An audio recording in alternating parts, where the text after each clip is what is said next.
Hello everyone, welcome back to my channel. It's Anshika this side, and today we are going to discuss about the placement reality of RI, that is mostly in private schools or Eklavya model schools, and the placements which are offered by different KVs and JNVs based on ad hoc purposes. तो which of these are actually correct और हमें क्या choose करना चाहिए मैं, क्योंकि अभी सबका प्लेसमेंट हो रहा है एंड लोग जॉइनिंग्स ले रहे हैं।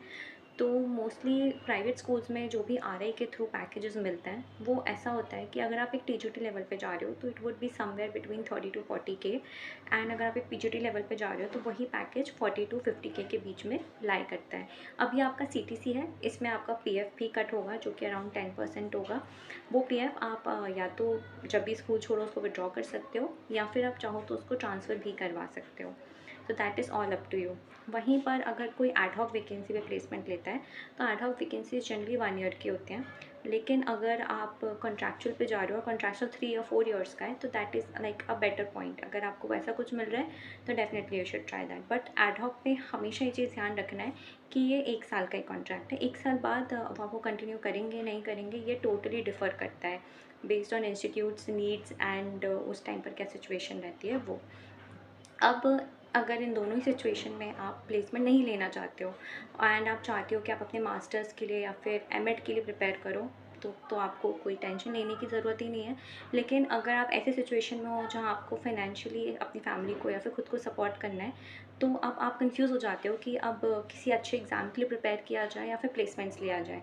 तो see, if you are in a very dire need of finances and you want financial stability, then you should definitely go for private placements, क्योंकि यहाँ पर आपको एक्सपीरियंस मिलता है, एक्सपोजर मिलता है एंड ये आपका CV बिल्डअप करने में बहुत ज़्यादा हेल्प मिलती है। एंड जो आपका CV बिल्डअप होता है इवेंचुअली अब आप जब भी नेक्स्ट स्विच करोगे तो वो आपके CTC पे 10% के ऊपर ही आपको नेक्स्ट स्विच मिल सकता है। तो अब अगर आपने कभी प्लेसमेंट लिया ही नहीं, कभी आपने कोई एक्सपीरियंस लिया ही नहीं, तो हाउ कैन यू थिंक कि आपको बहुत अच्छा पैकेज एक बार में मिल जाएगा? That is not practically possible.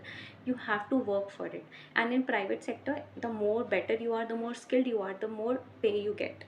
तो आपको कहीं ना कहीं उस चीज़ का बेनिफिट मिलेगा in long run, but you have to start that. वो एक होता है कि एक फ़र्स्ट स्टेप तो आपको चढ़ना ही पड़ेगा।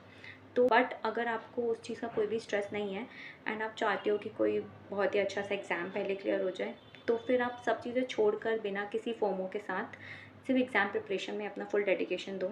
हो सकता है आपको फाइनेंशियल स्टेबिलिटी आते हुए टाइम लगेगा, लेकिन जब वो फाइनेंशियल स्टेबिलिटी आएगी तो वो काफ़ी स्ट्रॉन्ग होगी एंड आपको ओवरथिंक नहीं करना पड़ेगा।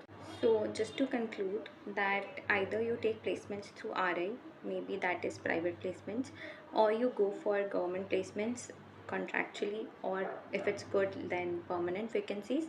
You have to be very sure that decision is made up on a very conscious way and a very practical way.